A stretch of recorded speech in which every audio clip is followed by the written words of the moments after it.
अस्सलाम वालेकुम dear students, class 7 subject science.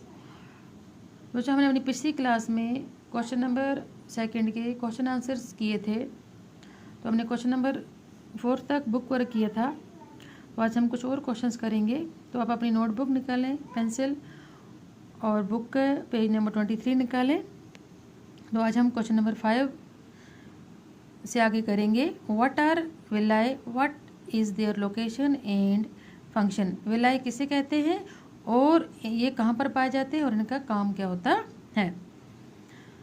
तो इसका आंसर आप लिखोगे बच्चों, villi are the finger like projections और outgrowth, they are present in the small intestine of our digestive system. तो विलाई जो होते हैं ये क्या होते हैं, ये फिंगर लाइक प्रोजेक्शन, उंगलियों की तरह दिखने वाले प्रोजेक्शंस होते हैं। आउटग्रोथ होती है, जो बाहर निकले हुए होते हैं, फिंगर लाइक स्ट्रक्चर होते हैं। They are present in the small intestine of our digestive system. और ये कहाँ पाए जाते हैं, ये हमारे डाइजेस्टिव सिस्टम की जो छोटी आंतें होती हैं, स्मॉल इंटेस्टाइन होती हैं, उनमें पाए जाते हैं। The villi increase the surface area for absorption of the digested food. तो काम क्या होता है बच्चों, ये क्या करते हैं, जो सरफेस एरिया जो होता है, जब हमारा खाना जो है एब्जॉर्ब हो रहा होता है, एब्जॉर्बेशन होती है, तो उस टाइम ये हमारे अंदर सरफेस एरिया को बढ़ा देते हैं। उसके बाद बच्चों क्वेश्चन नंबर 6 जो है वो है, where is the bile produced, which component of the food does it help to digest. Bile जो है वो कहाँ से प्रोड्यूस होता है, कहाँ से निकलता है और किस जो खाने जो जूस है खाने का, उस पर ये उसको मतलब डाइजेस्ट करने में, हजम करने में मदद देता है। तो इसका जो आंसर है बच्चों, बाइल जो है, bile juice is produced in the liver and it helps in the digestion of fats by breaking large fats globule into smaller ones. तो बाइल जो है बच्चों, जो हमारे जिस्म की सबसे बड़ी ग्लैंड है लीवर, वहाँ से सेक्रेट होता है।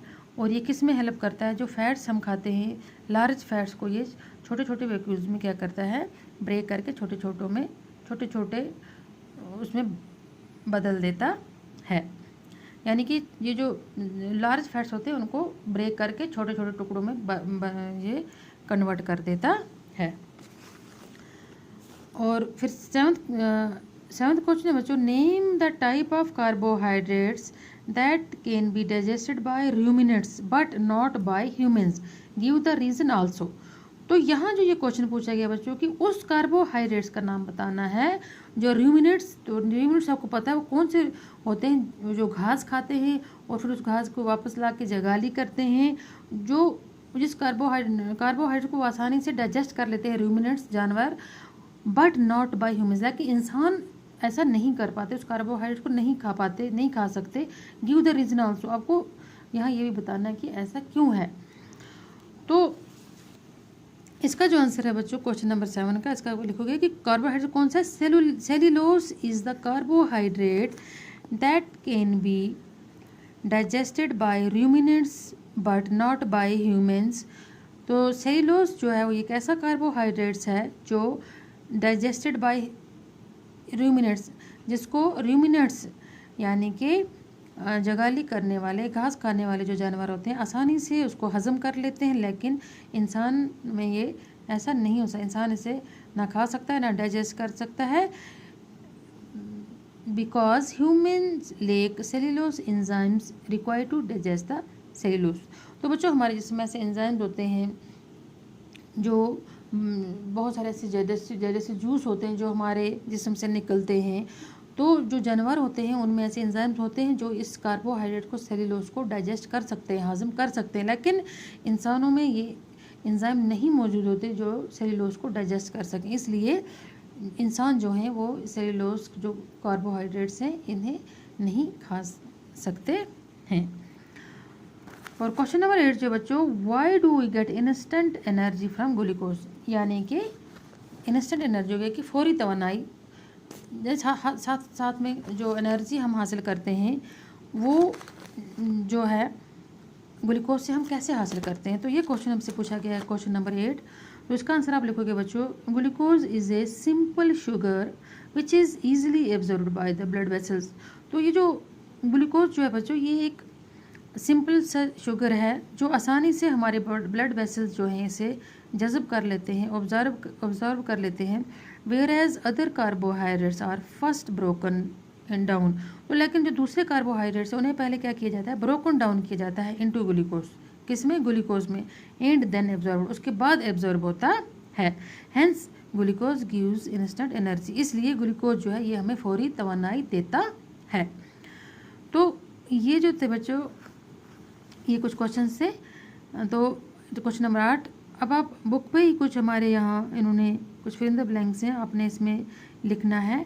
क्वेश्चन नंबर 9 जो है वो आप ये फिल इन द ब्लैंक्स भरे, फिर अपनी नोटबुक पे लिखना which part of the digestive canal is involved इन। यहाँ आपने लिखना है कि कौन कौन से डाइजेस्टिव कैनाल जो हैं वो हमारे अलग अलग जो चीज़ें उसमें मदद करते हैं। जैसे पहला जो हमसे पूछा गया है, एब्जॉर्प्शन ऑफ फूड कहाँ होता है ना, ये आपने बताना है। तो एब्जॉर्प्शन ऑफ फूड जो है ये स्मॉल इंटेस्टाइन में होता है, आप यहाँ लिखोगे स्मॉल इंटेस्टाइन। दूसरा जो है पॉइंट वो हमसे पूछा गया है चीविंग ऑफ फूड, यानी कि खाना हम कहाँ चबाते हैं, तो उस ये आप लिखोगे बुक्कल कैविटी, हमारे मुंह से शुरू होता है। हम खाना कहाँ से चबाते हैं, हम मुंह में जबने वाला लेते हैं, दांतों से चबाते हैं, तो हमारे मुंह का जो एरिया होता है उसे बुक्कल कैविटी कहा जाता है। तो बुक्कल कैविटी में क्या किया जाता है, चीविंग ऑफ फूड होता है। तो डाइजेस्टिव कैनाल यहाँ आ जाएगी, Bukkal cavity, killing of bacteria. तीसरा पार्ट जो है वो है पूछा गया है किलिंग ऑफ बैक्टीरिया कहाँ होता है, तो ये जो है किलिंग ऑफ बैक्टीरिया ये स्टोमक में होता है। और चौथा जो पार्ट पूछा गया है कंप्लीट डाइजेशन ऑफ फूड, यानी कि पूरा कंप्लीट डाइजेशन ऑफ फूड कहाँ पर होता है, हमारे जिस्म के किस डाइजेस्टिव कैनाल में। तो इसका आप लिखोगे स्मॉल इंटेस्टाइन, क्या लिखोगे आप, स्मॉल इंटेस्टाइन।